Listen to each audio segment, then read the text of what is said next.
Bonjour à toutes et à tous, c'est Stéphane pour la chaîne Foilier, je vous remercie de me retrouver chez moi et donc chez vous. On va parler aujourd'hui de violences gynécologiques puisque vous avez un article de l'Humanité qui est sorti à ce sujet-là, on va lire le début, on va pas spécialement avoir besoin de lire la suite, vous allez comprendre pourquoi, c'est un article qui est sorti le 23 mai 2025. Et hasard du calendrier, il se trouve que le même mois, donc toujours en mai 2025, vous avez un article publié le 23 également, le même jour du Monde, qui va un petit peu à l'encontre de ce qu'on peut lire dans le journal L'Humanité. Ce que l'on peut dire d'emblée en introduction, c'est que énormément de femmes dénoncent des violences gynécologiques qui peuvent aller d'un consentement qui n'aurait pas été bien demandé jusqu'à carrément des actes répréhensibles par la loi qui pourraient s'apparenter à des agressions sexuelles, voire des viols. Vous n'êtes pas sans savoir que la femme qui est actuellement présidente de la deuxième version de la Ciivise est accusée de viol dans le cadre de sa pratique gynécologique, que les gynécologistes les médecins gynécologues avaient été vent debout contre ces accusations. Donc la pauvre jeune fille dont on avait parlé sur la chaîne s'est retrouvée bien seule à témoigner, mais voilà. Tout soutien évidemment à elle, et il semblerait que la question ne doit certainement pas être à prendre à la légère, parce que plus le temps passe et plus on s'aperçoit que le nombre de témoignages de femmes qui ont subi des violences gynécologiques dramatiques, parfois même au moment de leur accouchement, vous m'aviez déjà beaucoup témoigné de ce genre d'affaires quand on avait parlé des violences gynécologiques il y a quelques mois, ça a l'air d'être en explosion, et puis surtout ça avait l'air d'être un impensé, un véritable impensé, pour la simple et bonne raison que, à partir du moment où un médecin a appris à faire un geste technique, il reproduit son geste technique. Et toute la question du consentement entre à ce moment-là. Réaliser un geste technique correctement est évidemment absolument nécessaire, est une base, et on ne reproche pas aux gynécologues de ne pas être bien formés dans la pratique de leur geste, le geste technique qu'ils ont à faire. On leur reproche en fait de ne pas considérer leurs patientes comme des êtres humains. C'est tout le fond de tous ces témoignages de femmes qui ont subi des violences gynécologiques qui en ressort. Le problème n'est pas le choix du geste. Le problème n'est pas la technicité du geste. Le problème, c'est l'absence du recueil d'un consentement. Parce que ça n'a pas été expliqué, parce que ça a été abrupt, parce qu'on va nier la douleur de la patiente, parce qu'on va la forcer à un examen qu'elle ne souhaite pas faire, etc. Et ça, s'il y a bien une corporation, dans une corporation qui a du mal à l'entendre, c'est les médecins, ça, qui ont du mal à entendre ça. Oui, mais on sauve des vies. On entend souvent ça sur les réseaux. Oui, mais ils sauvent des vies. Oui, non, mais d'accord. Mais on leur reproche pas de faire ce pour quoi ils ont été formés. On leur reproche de le faire de cette façon-là. Voilà, et je me rends compte que je suis bien bas sur la caméra. Je me relève un petit peu. Hop là.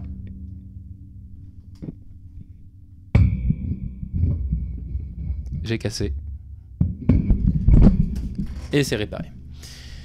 L'article de l'Humanité, tout d'abord, nous dit « Violence gynécologique et obstétricale, après MeToo, la prise de conscience des nouveaux praticiens, et de nouvelles praticiennes surtout. » Alors, c'est plutôt intéressant. Ce qu'il raconte, c'est qu'il est intégré en particulier à leur formation des notions justement de recueil de consentement pour expliquer à quel point c'est sensible. Alors on a envie de dire, oui, a priori, si on est gynécologue, qu'on soit un homme ou une femme, on est quand même censé savoir qu'on exerce une profession particulièrement sensible et qu'on va être attendu sur ces trucs-là et qu'il faut absolument avoir une attitude professionnelle irréprochable, c'est-à-dire aussi dans la façon dont on reçoit humainement la patiente, quoi.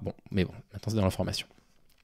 Depuis le mouvement MeToo en 2017 et la création d'associations qui portent les témoignages de patientes, la nouvelle génération de gynécologues ferraille contre les pratiques de leurs prédécesseurs. Prédécesseuses, je sais pas pourquoi, c'est jamais féminisé les noms de métiers. Bien que les violences gynécologiques et obstétricales perdurent encore, la situation tend à s'améliorer. Alors, je ne sais pas sur la base de quoi ce genre de propos est affirmé, parce que moi j'ai l'impression qu'on entend souvent les gens dire « Ah, mais la nouvelle génération, elle va être anticapitaliste, féministe... » Non mais que dalle, je veux dire... Non mais vraiment, vous ne les côtoyez pas, je pense, les jeunes adultes de 20 ans, vous ne les côtoyez pas, moi je ne vois pas. Tant mieux s'il y a des personnes qui ont des raisons d'espérer que ça pourrait tendre à s'améliorer, mais je ne vois pas au nom de quoi, mais bref. Je ne vois pas au nom de quoi le fait d'avoir des cours d'empathie pendant vos études de médecine, quand vous êtes gynécologue, pour vous apprendre à bien recueillir le consentement, va changer quoi que ce soit si vous n'êtes pas de base empathique, en fait, une fois que vous serez dans le cadre de votre pratique, qu'elle soit privée ou publique. Qu'est-ce qui va vous empêcher de ne plus faire preuve d'empathie, quoi ? Mon premier gynécologue, je vais décrire des faits qui pourraient être caractéristiques d'agression sexuelle ou de viol, d'accord ? Un trigger warning, donc je m'apprête à lire ça. Mon premier gynécologue m'a enfoncé un spéculum sans lubrifiant, c'est ce que raconte Julia, 40 ans, dans la salle d'attente de sa sage-femme. Une expérience qu'elle vit aujourd'hui comme un viol. Lorsque j'écoute les histoires de mes proches, je tente de relativiser.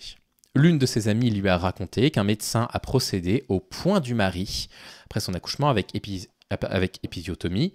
Le point du mari, qu'est-ce que c'est ? C'est très bien décrit, c'est parfaitement décrit comme étant une mutilation génitale qui consiste à resserrer le diamètre d'entrée du vagin pour augmenter le plaisir sexuel du conjoint. Alors ce qui n'est pas précisé, c'est que c'est un acte qui a été réalisé de façon systématique, on ne sait pas, on n'arrive pas à savoir avec précision, mais on sait que ça a été réalisé après l'accouchement, lorsqu'il y a une dilatation, vous comprenez bien, et donc c'est là que le point est posé pour resserrer et donner du plaisir de pénétration au mec, c'est dramatique.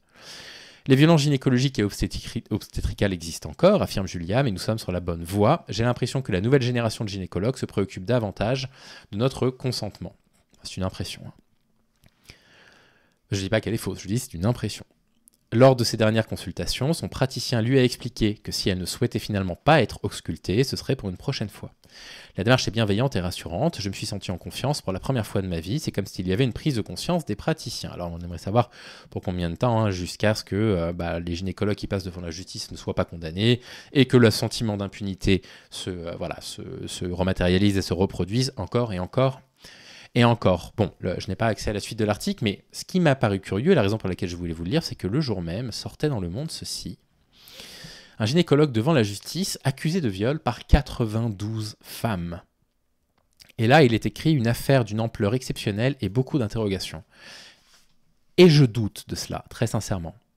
Je pense, mon opinion, ça n'est qu'une opinion, vous en faites ce que vous voulez, ça n'est rien de plus qu'une opinion. Mais mon opinion, c'est qu'un gynécologue qui va recevoir, je ne sais pas combien de gynécologues reçoivent de patientes par jour, mais mettons 20, qui en reçoit 20 par jour, s'il travaille 300 jours par an, c'est-à-dire qu'il en reçoit 6000 par an.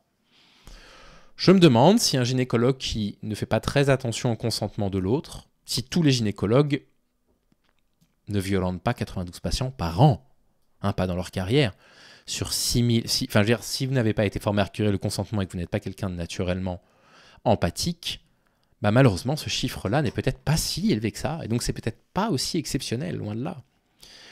Longtemps installé dans le Val d'Oise et aujourd'hui à la retraite, le médecin, qui nie les faits, bien évidemment, a été mis en accusation le 3 mars par une juge d'instruction à l'issue d'une enquête qui aura duré 12 ans et qui aurait pu démarrer plus tôt. Oui, vous savez quand est-ce qu'elle aurait pu démarrer cette enquête ? Elle aurait pu démarrer pendant que cet homme était en pratique et qu'il y avait les premières plaintes. Et en attendant, il aurait fallu que l'ordre des médecins fasse son travail, à savoir protège les patients et le suspende jusqu'à ce que l'on avance, ou je ne sais pas, pour éviter qu'il fasse plus de dégâts dans la fin de sa carrière, jusqu'à sa retraite.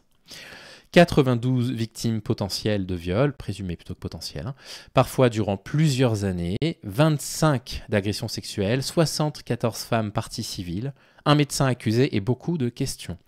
La Cour criminelle du Val d'Oise se prépare à juger sans doute pas avant le premier semestre 2026, une affaire d'une ampleur exceptionnelle par le nombre de faits allégués et de plaignantes impliquées, ainsi que par la période pénale retenue qui s'étend de 2003 à 2015. Il y a fort à parier pour que les 92 femmes qui ont porté plainte contre ce gynécologue ne soient pas les 92 seules victimes. Il y a fort à parier pour qu'il y en ait beaucoup, beaucoup, beaucoup plus, et qu'il y avait des victimes bien avant 2003 et qu'il y en a eu après 2015 à la fin de son exercice. Un seul gynécologue est en revanche visé, un gynécologue qui exerçait à Daumont. Le docteur Phuoc Vinh Tran, âgé de 74 ans, est aujourd'hui à la retraite. Comme plusieurs médias l'ont indiqué, dont Les Jours, une juge d'instruction du tribunal de Pontoise a ordonné le 3 mars son renvoi en procès près de 12 ans après le début d'une enquête qui aura avancé depuis 2013 à pas de tortue. Prenez votre temps pour protéger les femmes et les patientes qui sont allées voir cet homme. Selon l'ordonnance de mise en accusation consultée par Le Monde, 130 plaintes ont été enregistrées contre le praticien dans lesquelles des patientes ont dénoncé des faits de viol et d'agression sexuelle. En des termes similaires et circonstanciés, ils auraient eu lieu lors de rendez-vous professionnels au cabinet du gynécologue sous couvert d'examens médicaux. Il aurait pratiqué des touchés vaginales pour exercer des mouvements de va-et-vient, parfois pendant de longues minutes, en faisant tourner ses doigts à l'intérieur. Bon bref, on va pas redécrire des faits d'agression sexuelle. Alors bien évidemment, lui, il va dire que c'était des exercices pour renforcer le périnée, des choses comme ça. Évidemment qu'il va dire que ce sont des gestes techniques. Avec son avocat, il va arriver avec, j'en suis absolument convaincu, les cours qu'il a reçus en médecine pour montrer que toutes les techniques, ce sont des gestes techniques qu'il a appris en tant que professionnel, en faisant semblant de ne pas comprendre ce qui est reproché. Ce qui est reproché n'est pas le fait qu'il n'utilise pas des gestes qu'il a appris évidemment pendant sa vie professionnelle. Ce qu'on lui reproche, c'est pas d'avoir... Il y a quand même des médecins accusés de viol qui osent dire « ce qu'on me reproche, finalement, c'est d'avoir soigné des patientes. Enfin, je veux dire, non, mais enfin, je veux dire, vous pétez un plomb, quoi. Non, non, non, ce qu'on vous reproche, c'est la façon dont vous vous y êtes pris. Et à un moment donné où, lorsque vous travaillez sur des zones du corps aussi sensibles, si vous n'êtes pas conscient que tout ce que vous devez mettre en place dans la consultation, c'est une ambiance de confiance, que la totalité des gestes que vous allez faire doivent être des gestes compris à l'avance et parfaitement acceptés par la patiente. Si vous ne le comprenez pas, vous reproduisez de la violence, bien évidemment, et c'est ça qui est reproché, mais vous allez voir que ça va être ça à la défense. C'est des gestes que j'ai appris quand j'étais étudiant en médecine. Bon, bref, mon soutien évidemment à toutes ces victimes. Ça n'aura pas du tout lieu dans un tribunal près de chez moi, donc j'aurai pas l'occasion malheureusement d'aller voir ce qui s'y passe, mais bon. Je vous tiendrai au courant évidemment de la suite de cette affaire en espérant que les victimes obtiennent réparation. Alors cet homme a 74 ans, il va pas prendre 20 ans de prison, et heureusement, ça n'aurait aucun sens, mais pourvu que les victimes obtiennent réparation et entendent au moins de la bouche des juges ou des assises, je ne sais pas, des jurés, que cet homme est coupable et que voilà, ce qu'il a fait est absolument anormal et monstrueux. Voilà ce dont je voulais vous parler. Voilà, petite anomalie spatio-temporelle où le même jour sort un article d'une personne qui a l'impression que les violences gynécologiques, ça va dans le bon sens, et puis l'article du Monde qui nous rappelle que en ce moment même, il y a un énorme procès. Bon, voilà. Si évidemment vous avez des choses à témoigner dans les commentaires, soutien à vous. Vous savez que je lis les commentaires, même si je n'y réponds pas, mais je lis toujours tous les commentaires. Donc voilà, soutien à vous par avance si vous avez vécu des situations analogues. Prenez soin de vous et je vous dis à demain. À bientôt.